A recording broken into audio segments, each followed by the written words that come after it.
we're going to take a look back at the 2024 NFL Draft. No, that was not a mistake.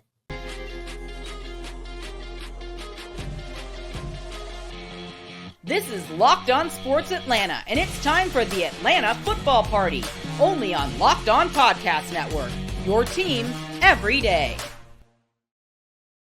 Welcome into the Atlanta Football Party, your home for the best Atlanta Falcons football talk. It's local insight you can't get anywhere but right here at Locked On. I'm your host, Tenitra Batiste, and joining me are Jarvis Davis, Aaron Freeman, and Tori McElhaney. Today's episode is brought to you by FanDuel. Make every moment more. Right now, new customers get $150 in bonus bets guaranteed. That's $150 win or lose. Visit FanDuel.com/locked-on to get started. And of course, our Atlanta Football Party is part of the Locked On Podcast Network, your team every day. Well, another party, another opportunity to make the case for mocks in the deep dive. And could a word from the league office change the trajectory for the Falcons next Thursday? We'll talk about it in What's Next. But first, let's get the crew's thoughts with a look forward that's kind of a look back. So, Tori, when you look back 2 or 3 years from now and you're pontificating on what the 2024 draft looked like for the Atlanta Falcons, what would make you say, yeah, that was a good draft? Well, considering that the only thing I've talked about since 2021 is the Falcons drafting an edge rusher. If they could get, in 2 to 3 years has 16, 17, 18, 25 sacks, like I would be okay with that. I truly I don't know though. I go back and forth because I've been burned on this so many times. I know I've said it before, but I've been burned so many times where I'm like, oh, the Falcons will draft an edge rusher in the first round, and then they don't. And granted, you could make the argument that it worked out with Bijan, it worked out with Drake, it worked out in that first year with Kyle, but at the end of the day, I don't know. I personally, as someone who just I just love defense. I love the strategy of defense. It's my bread and butter. It's how I see the game. I feel like I watch the game through a defensive lens more often than not. And that is where I don't know. Again, if they could get one of those edge rushers, if Dallas Turner at number 8 or Jared Verse at number 8, or if they want to move down and draft an edge rusher, and they end up having a really good first 2 years in the league, I'm more than okay with that. Yeah, I would say the same. I think it's somewhat challenging for all 4 of us not to be a little bit triggered with all of the hopes and dreams and aspirations that were crushed for 3 straight years. So we're afraid to get excited or get happy, even when we see that our partners at FanDuel have Dallas Turner as one of the ones that the Falcons will go with. Our challenge is who they said was the other option, which is an offensive player. So I totally get what you're saying.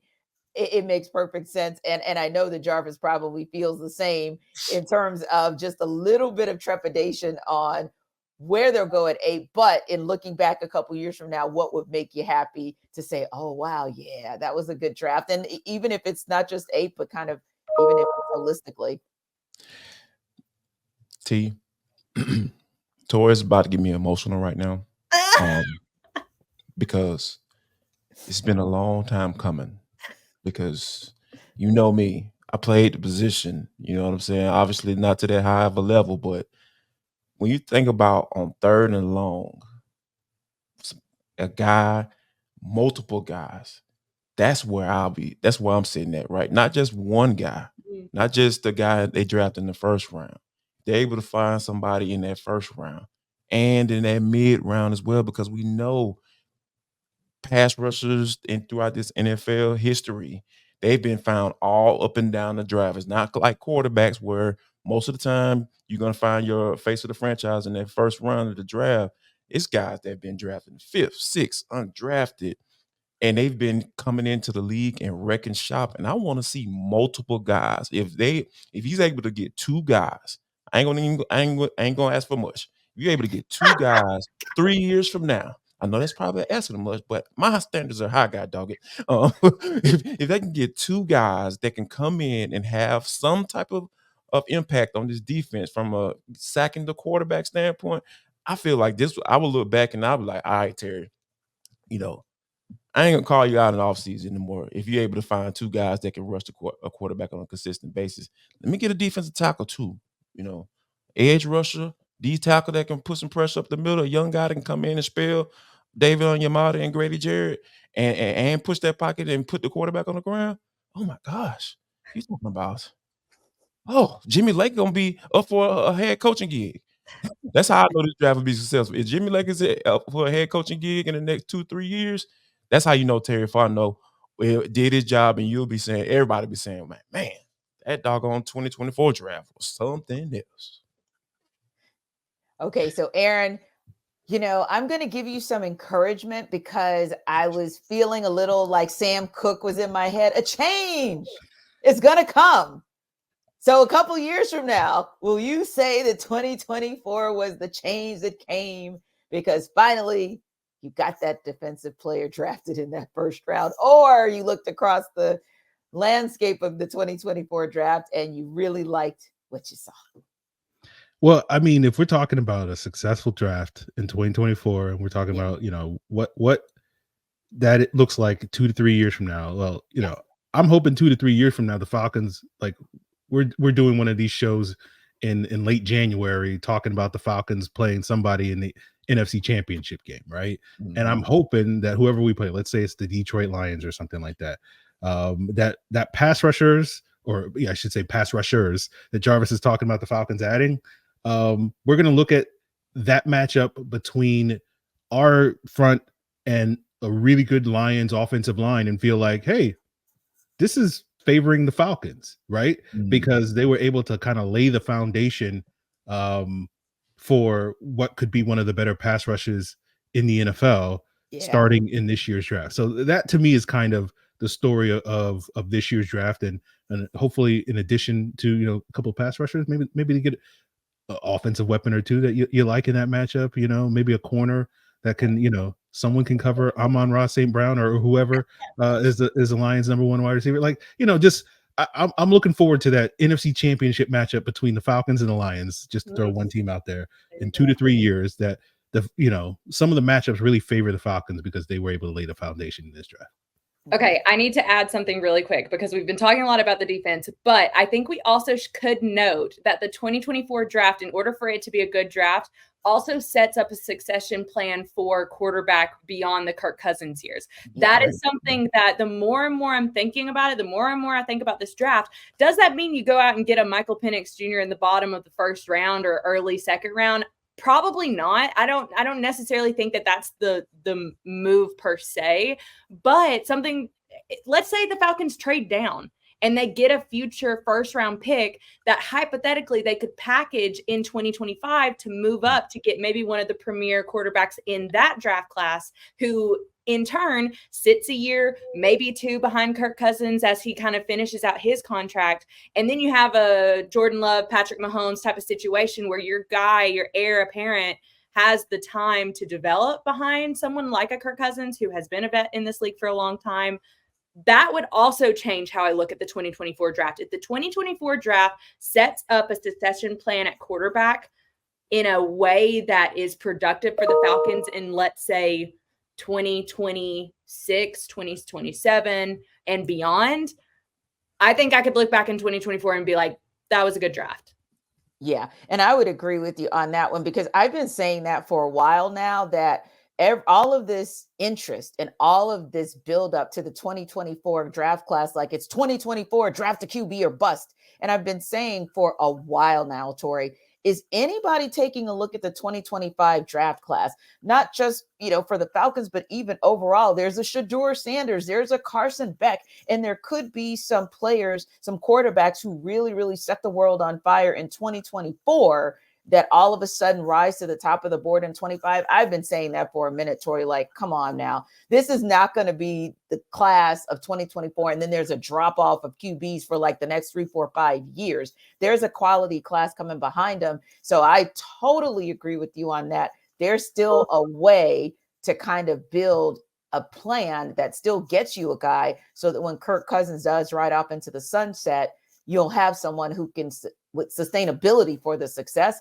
And then just to add, as we wrap up, one of the things I was thinking about too, as you guys are talking about pass rush and just what would make you happy a couple years from now or give the Falcons a thumbs up, is if instead of going for the guy who's going to be the premier receiver at his position, or even doing too much to go after the guy who'd be tossing that guy the ball, wouldn't it be nice if you had the edge rusher or the corner who stopped Jaden Daniels, or who stopped Caleb Williams, or who stopped Roma Dunze, or who put Malik Neighbors or Marvin Harrison Jr. in check? So that to me would be successful as well. Those guys that have been at the top of the board for the class of 2024 at those positions would be stopped by a Falcon on the defensive side because the Falcons made the right call. That would make me say, congrats, you had a successful 2024 draft. When we come back, speaking of draft, our second half of the mock draft, we made the case for a couple of the rounds last week. We're going to continue that with our crew in the deep dive.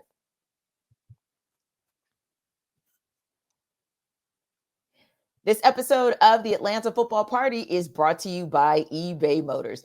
As you can see, we've got the passion and we have got the drive, and we've been pretty patient because we've been waiting for forever for this NFL draft to commence. Next Thursday is the day to see if the Falcons also have that passion, that drive, and all of the patience and preparation will yield a favorable result. That's what eBay Motors does for its customers when they go after winning championships and winning for their ride or die. So eBay Motors, how do they do it? They provide everything that you need for your car under the hood, inside the dash, superchargers, roof racks, exhaust kits, you name it, they have it. Whether it's about speed, power, or style, eBay Motors has you covered. With over 122 million parts for your number one ride or die, you'll find exactly what you're looking for. And with eBay Guaranteed Fit, your part is guaranteed to fit your ride every time or your money back, just like the really cool seat covers that I picked up from eBay Motors. So eBay Motors is about burning rubber and not cash. You can keep your ride or die alive at ebaymotors.com. Now, eligible items only, and there are exclusions that do apply, but eBay is guaranteed fit for only available to U.S. customers.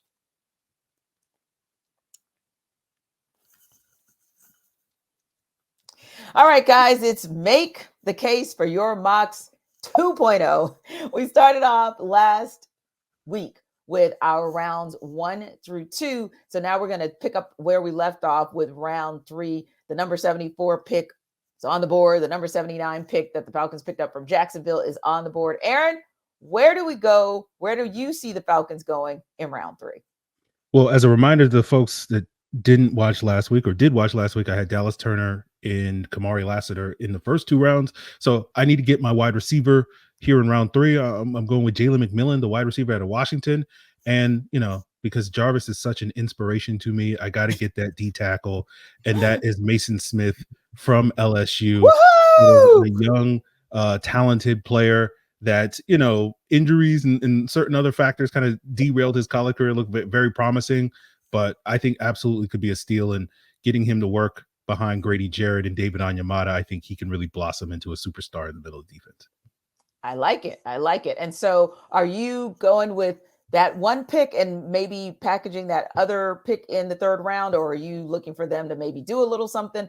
I guess you'll go on wide receiver and D tackle. That's good. So if they go, however, with 1, let me rephrase that and say, if they go, however, with 1, which one of those would you be looking at saying, hey, you can kind of package that with something else because you want to, you want to have some negotiating power and kind of having some assets there. Here's the thing. I'll package and you can go to So, okay. No, that's perfect. That is perfect. Perfect. Sorry. I got excited to answer. Tori, let's go. Yeah, go, Tori, go.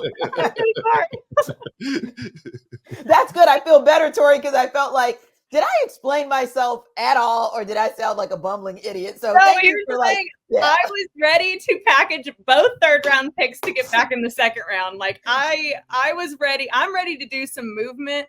I think the Falcons are, from a roster standpoint, I think that you have specific things that you need, which at this point in time, I don't think we could have said that in previous drafts to this point. Like, you had so much depth that you were drafting guys who were going to have to come in and play immediately. Like, you just were, because of the nature of the roster. And now I feel like the Falcons, like, arguably, and this is something that I've talked to Terry Fontenot about in a couple of interviews that I've done with him since, like, owners meetings, but it's like, the Falcons as a construct, as a roster right now, could probably go out and play a game and be okay. And, you wouldn't have as much depth as you probably would like, but you can field a team right now walking out and looking at the team in April. But so that's kind of where I'm like, I'm okay with not having as many draft picks as in years past. And so I'm okay with packaging these third rounders and potentially trying to see some movement upwards back up into the second round to get somebody who could be more of a let's go in and right now and they can be a playmaker. So, Tori, let's go with what Free said as well. That's a great point that you make, because he was able to give us like just a quick recap of where he went in the first and second rounds last week. And I know you didn't have a chance to do that, but let's kind of package both of the things that you're saying. Who would you have gone with in round one and round two? And then in the scenario where you would package those two picks to go back to the second round, who that guy be? Yeah, so I definitely would move down beyond number 8 and pick up probably some more draft picks. Picking up assets, man.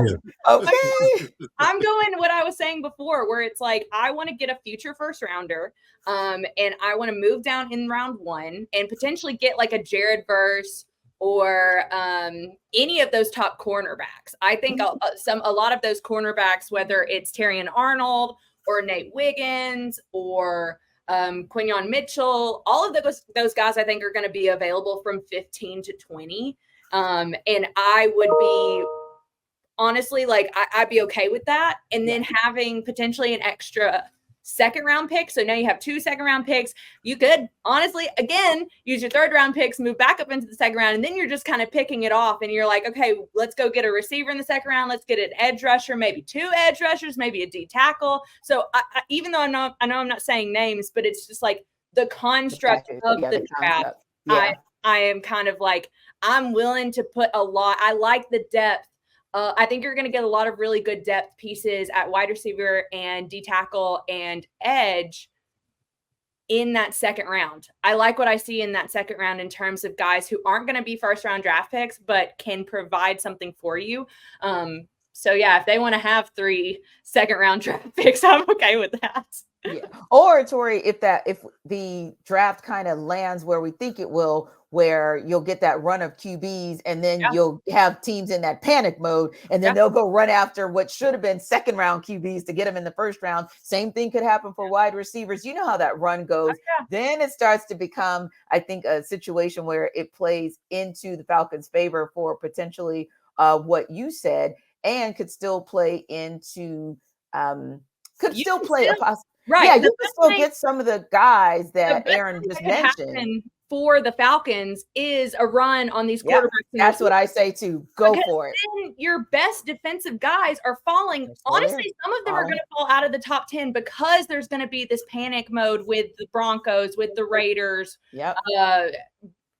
trying to move up with Minnesota. Like, that to me is something that can happen and is like trending in that way when you talk about it. And if you're the Falcons, you're like, go ahead. Yeah. Love to see it. Thank you guys. Like, we'll be there at whatever you need us to be, and we'll get a dang good defensive guy. I think that's honestly, and then also, like, let's say that doesn't happen. And let's say a guy like Bo Nix and Michael Penix Jr. falls into the second round. Do you package to go up and get one of those guys? I actually had that. I did a top 50 mock draft last week, and I had the Falcons. There weren't any trades, so it was very unrealistic. But I did have them kind of like looking at a Michael Penix Jr. and kind of being like, why not? Yeah, no, I'm good with that. And Jarvis, take us back to your first and second round picks from last week, and let us know how you want to maneuver or see the Falcons maneuver in the third round. Well, T, I like talent. I like potential. Hey, you know guys, what I'm saying? when Jarvis goes into his Barry White mode, yeah, be prepared. For you all who don't know Barry White, go look it up. He's like the original baritone dude. Okay, Jarvis, tell us what will be. So Aaron is gone, right? The Aaron is done for right now. So I'm gonna go ahead and see if I can kind of keep this thing on the tracks, right? Put this train back on the track. So all right, first round, I went with Dallas Turner. I love his potential, what he's able to potentially bring. Not only in the first year, I feel like there's gonna be some development, but I feel like that ceiling is very, very high as far as edge rushers go. So I went with Dallas Turner with the 8th overall pick, and then hashtag Coop can play corner. Cooper DeJean, the cornerback, not the DB, the cornerback out of Iowa. He failed to me in this particular mock draft, so that's what I went with in the second round. I feel like he has a lot he can bring to the table. Yeah, I can return some punts too. So and Aaron, I saw that video before we went on last week before we did our mock draft. The man had the Falcon symbol in high school. He was a Falcon in high school. So let's go ahead and make this man a Falcon in the NFL. And which brings me to my third round pick, right? So this is a guy that I was super, super excited about. Braden Fitz, a defensive tackle out of Florida State. I feel like he guy that really kind of popped at the Senior Bowl and just went to the combine and just absolutely just killed it. Just so smooth and everything. That's what you look for when you talk about guys that are, athletic, that can kind of move and they have that really strong technique. They're just so fluid and everything out there when they're going through those drills. So I think he's a guy that'll be there. And also, sometimes I kind of cringe when I hear this. I went best player available with the number 79 pick. Cole Bishop, safety out of Utah, 6'2", 207 pounds, ran a 4.4 at the combine. He's a guy that can come in and, kind of push. Oh my God, why was his name? Richie Grant. Yeah, Richie Grant. So yeah, I feel like I went a little best player available to how I am. I don't kind of that kind of gets people stupid sometimes. I feel, but yeah, I went best player available and drafted the safety out of Utah, Cole Bishop. I love it. I love it. Well, we're going to go through some of those later rounds, the 4 round through 7, which will actually be perfect because that'll give our audience one more tease before it goes down for real next Thursday. And speaking of that now, how it goes down next Thursday might be dictated by something that at this point is out of the hands of the Falcons for next Thursday. We'll talk about that in What's Next. This episode of our Atlanta Football Party is brought to you by Monopoly Go and FanDuel. So we've all been there, either as a player or as a fan. It's halftime and the scoreboard's not looking good. You're feeling low, kind of not sure whether or not your team can make that comeback and pull out the W. That's when you dig deep, you lift your head up and say to yourself, time to get back in the game. That's right. That's the way you should also feel when you are playing the smash hit mobile game Monopoly Go. You can compete with your friends to get the most riches and the biggest empire. It's the Monopoly you love from your childhood, but on your phone anytime with tons of new twists, including leaderboards to compare your progress to your buddies. So there's so much for you to do. You can play on countless Monopoly boards. You can make your friends bankrupt by smashing their landmarks with a wrecking ball. And if you like to take your friends down, that's kind of cool. And charge other players rent for your iconic properties and maybe live rent-free in their heads. You can even work with your friends to crack open community chests and in tournaments to get extra rewards and climb the leaderboard. So get back out there, put on your game face, have a little fun on your mobile and download Monopoly Go. It is now free on the App Store or in Google Play. Again, that's Monopoly Go. That's now free on the App Store or Google Play. This episode of our Atlanta Football Party is also brought to you by FanDuel. It's playoff time in the NBA and NHL. Baseball's back in full swing, and FanDuel is your place to bet on every game. But we also sneakily told you guys that they also have some of the picks for the NFL draft, including where they think the Falcons can go. So keep a look at that as well. Right now, new customers get $150 in bonus bets guaranteed. That's $150 win or lose. As you know, the play-in tournament for the NBA starts tomorrow, and then they're going to be knee-deep in playoffs until June. So plenty of opportunity for you to bet there. And you can bet on everything from slap shots in the NHL to home runs. We're watching you, Ronald Acuna Jr., to slam dunks, all on an app that is safe, an app that is secure, and an app that is user-friendly. So what are you waiting for? Visit FanDuel.com/locked-on and make your first bet an automatic win. That's FanDuel.com/locked-on. You can get that on your mobile. You can get that on your tablet because it's America's #1 sports book. FanDuel is America's #1 sports book.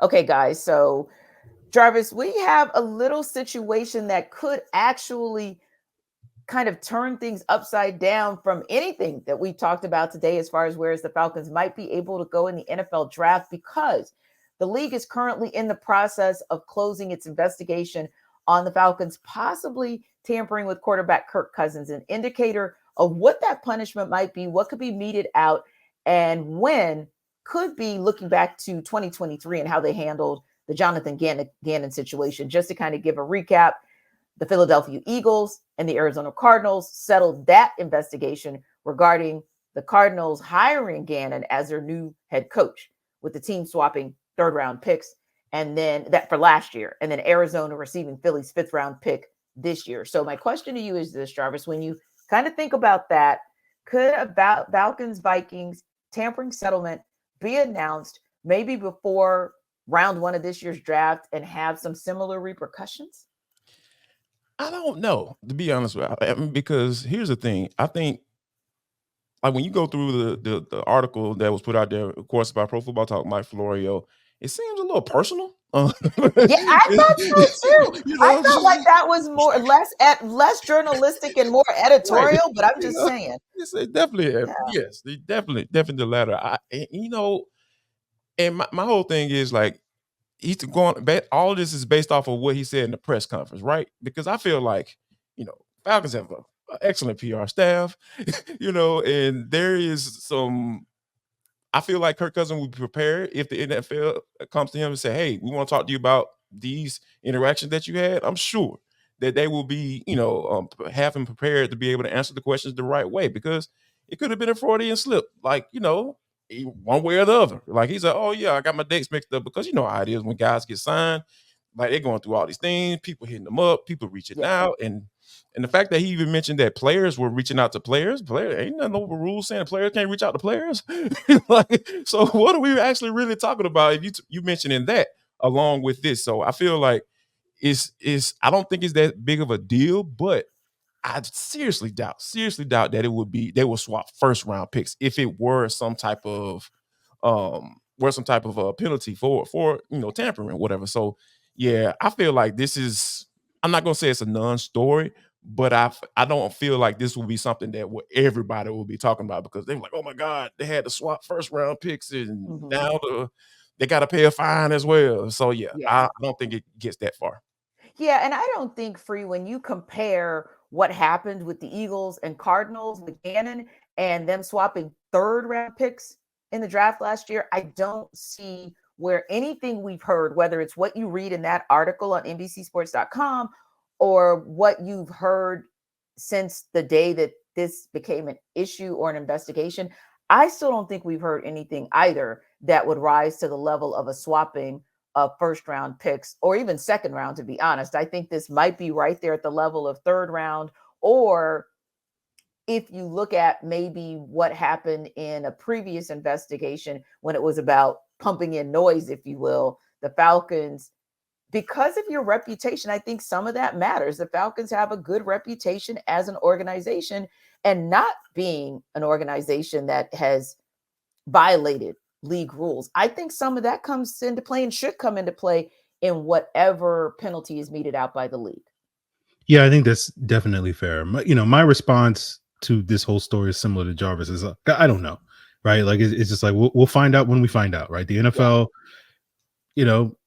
sometimes drags their feet on things like this, and we might not learn anything about this in 9 months from now, or it could be 9 days from now. You just never know. It's just like they'll drop that bomb whenever they drop that bomb, and sort of how big the explosion is. I guess we'll find out. Like, I guess the thing I said a couple of weeks ago when this first was a story, that second week of March on Locked On Falcons, was, when you look back at the 20 plus years of Roger Goodell being the NFL commissioner, I don't think there's ever been a team or a fan base or a coach or a player that has ever felt like they got a fair punishment. So I think going into this expecting the Falcons to get off lightly, I don't know if I agree with that, but at the same time, like, what is a fair punishment? Is it losing a mid-round pick? Is it losing a late-round pick? Is it getting fined? Again, I don't know. That's the thing that's sort of unknown to me. And, Jarvis is right. Like, Mike Florio has been really going hard on this, the last 6 or so weeks it's been, which, it's his prerogative to do, I guess. Like, there's not a whole lot else going on with the Falcons offseason at this point in time. So I guess this is the big story that he feels compelled to talk about. So I'm very curious to see how it all plays out and what the timeline is. But yeah, I'm not going into this expecting the Falcons to lose a first round pick or anything crazy like that. But the NFL is the NFL, and Roger Goodell is known for making examples out of teams from time to time at random points. And so we'll just sort of see how it all plays out. So Tori, we'll talk about a more salacious issue. What will the Falcons do with their third helmet when they get an opportunity to add to the uniform room in 2025? Tori, what say you? I was literally just like doing this the whole time. Like, no one talked to me. No one say anything to me. Helmets. Yeah. Honestly, I'm just like, I love the red helmet so much. They just want to wear it all the time. I'm okay with that. A lot of people love that red helmet. Not D-Led. But yes, Orlando Ledbetter wants to jump off a cliff in traffic before he wants them to wear that red helmet again. They are so sharp. Like, look at all the photos that our team photographers put out. They are so good. Like, I love the red helmets, and I realize, like, I'm not a superstitious person. Like, I don't think like. Too. Like, we triggered. Superstition is a way for us as humans to think that we have control over things that we don't have control over. So that's on therapy and mental health. Yes. BetterHelp, by the way. BetterHelp. BetterHelp is for you. I love it. Like, I'm not into this whole thing about like these red helmets are like cursed. Like, no, they're not. Like, there's that's not happening. Which sorry to people who like do believe in that kind of stuff, but I don't when it comes to like sports. Yeah, it's not that serious, man. See, I gotta go with that white helmet. That thing, that white is fire. Yeah, I would love to see them have that white. Like, found from like 1974, some mock-up from like decades ago. It's gonna fly. Yeah, I'll rock with that. I might even purchase one. What about the like all black with the old logo? I like that one too. Oh yeah. That's nice. Yeah, that's nice. So Jerry Glanville. Yeah, very right. That's yes. Too legit to quit. That's that swag. Yeah, that's that edge. That's the one. You heard it here first. Yeah, no question. So, Free, if you go with the white helmet as your third option, like, what does that uniform look like? I don't know. Because I've never seen a color rush white Falcons uniform. Like, I can't think of one anyway. In my head, and please don't like throw me off the pod, but in my head, I see the color rush for the Saints because they have like one of the better color rush uniforms in all white, but that's where my head kind of went. But yeah, a white helmet I think would be nice for the Falcons. I'd just be interested in seeing what that might look like, full uniform. But D-Led, maybe that will then minimize the number of times they wear the red uniform, because we don't want the OG triggered like that. Yeah, we just don't want the OG triggered. Anyway, thanks for stopping by. We had the party part of Atlanta Football Party this day. Your home for the best Atlanta Falcons football talk. Be sure to like and subscribe to our YouTube channel, not just for this cray episode, but every single one of them. We're free and available wherever you download your podcast, and we will see you tomorrow on another crazy edition of the Atlanta Football Party Dog Style.